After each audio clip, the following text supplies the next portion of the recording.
in terms of importance, probably the most important because of what you can do to Man City here. You can go 11 points clear of them, and anyone but Man City. And this, for me, is the best team we've ever seen in England. This Man City team over the last, decade or so, maybe a bit less under Pep Guardiola. But even they would struggle to come back from that. And I think in past seasons, maybe you'd back them too because they're going to go on a winning run. But we've spoken about it before on this, haven't we? That the way they're looking this season makes it look like they can't do that. Tottenham tore them to shreds. Okay, Man City started well, but Tottenham tore them to shreds. And they're not the only team. In games against Bournemouth, they've been played through very easily. You look at what Liverpool could do to them based on what Tottenham could do to them. This, again, is a huge, huge opportunity, and one Liverpool always seem to relish these Man City games, but I think this is maybe the first time in a long time that City will come to Anfield and Liverpool will be thinking, we can inflict some real damage on you here.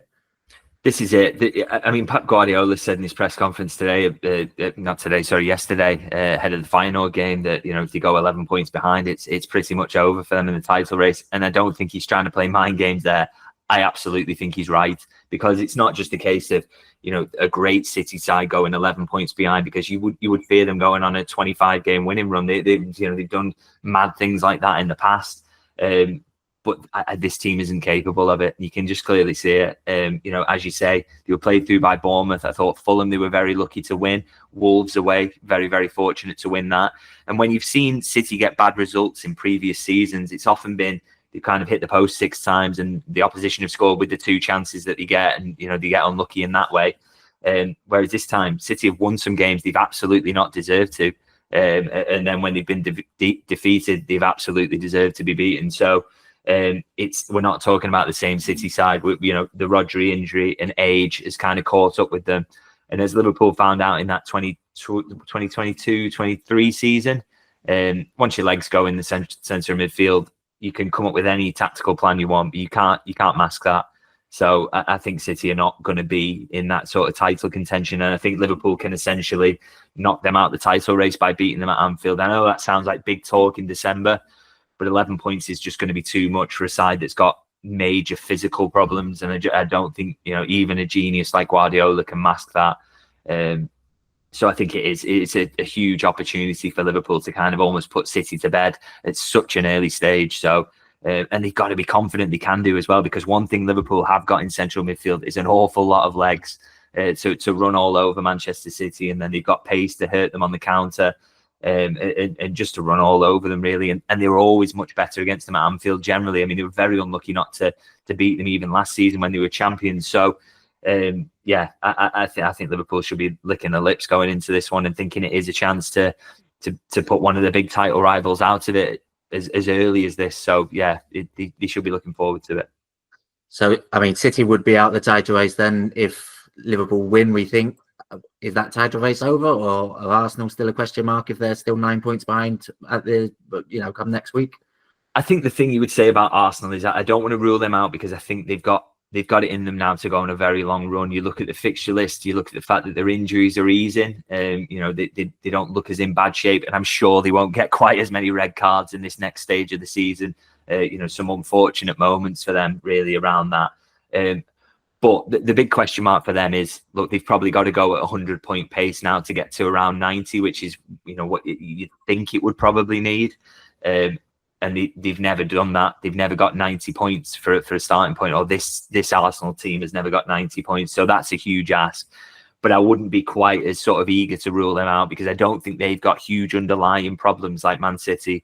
I just think it'll be a massive ask of Arsenal, and they'd be firmly second favourites behind Liverpool. But I wouldn't be quite as ready to maybe rule them out just yet. I think they probably need maybe one more bad result before you start thinking, there's no chance you can catch this.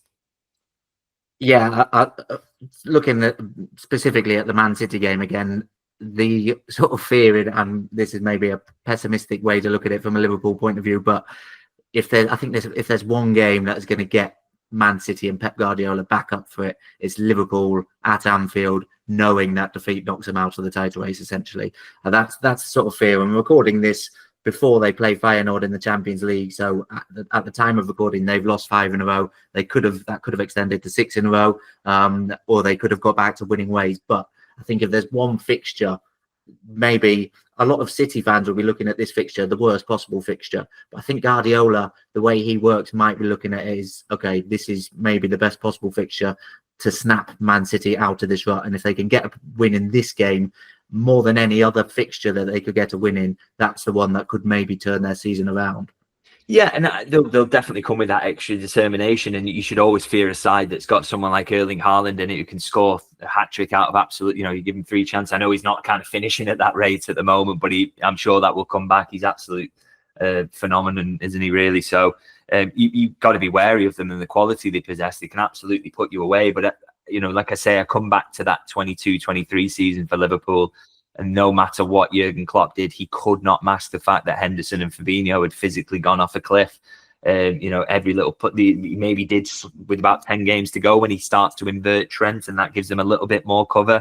But they're still not hugely convincing in that period anyway. And so, I just think Liverpool are going to come into this, look at their midfield of Kovacic and Gundogan, or maybe Rico Lewis dropping in there as well, and just think, in fact, Kovacic isn't going to be fit, is he? So it probably will be Lewis and Gundogan, and just think we can run all over that.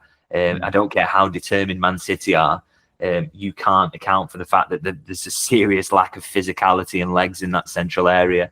And Liverpool have got an awful lot of it all over the team. So, and no matter how determined Man City have been turning up at Anfield in recent years, they've only won once, which is the year when there was no fans in. So it's a difficult place for them to go anyway, no matter how determined or how good they've been down the years. So I just think for Liverpool, they will be thinking we can get at these and hurt them.